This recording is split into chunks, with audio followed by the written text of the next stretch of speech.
The state of the economy today is deeply worrying. The last quarter's GDP growth rate of 5% signals that we are in the midst of a prolonged slowdown. India has the potential to grow at a much faster rate, but all-round mismanagement by the Modi government has resulted in this slowdown. It is particularly distressing that the manufacturing sector's growth is tottering at 0.6%. This makes it very clear that our economy has not yet recovered from the man-made blunders of demonetisation and a hastily implemented GST. Domestic demand is depressed and consumption growth is at an 18-month low. Nominal GDP growth is at 15-year low. There is a gaping hole in tax revenues. Tax buoyancy remains elusive as businessmen, small and big, are hounded and tax terrorism continues unabated. Investor sentiment are in doldrums.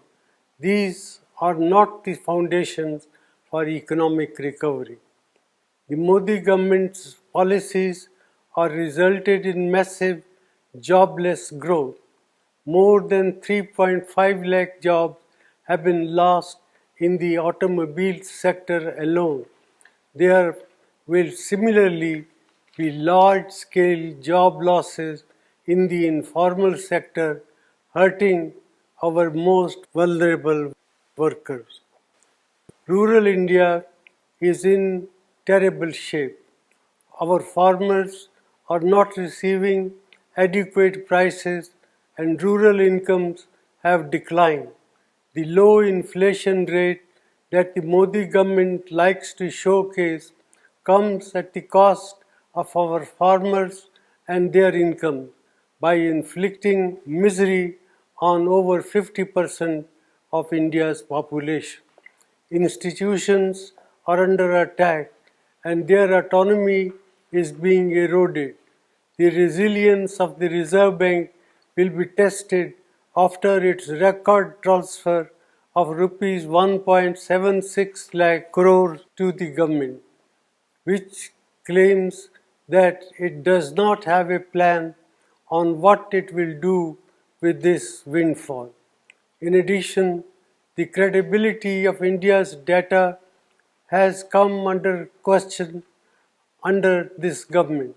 Budget announcements and rollbacks have shaken the confidence of international investors.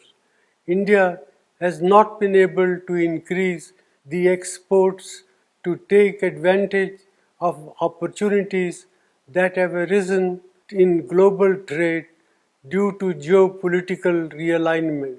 Such is the state of economic management under the Modi government.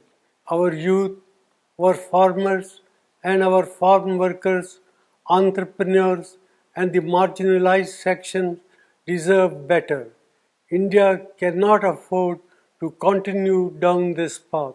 Therefore, I urge the government to put aside vendetta politics and reach out to all sane voices and thinking mind to steer our economy out of this man-made crisis.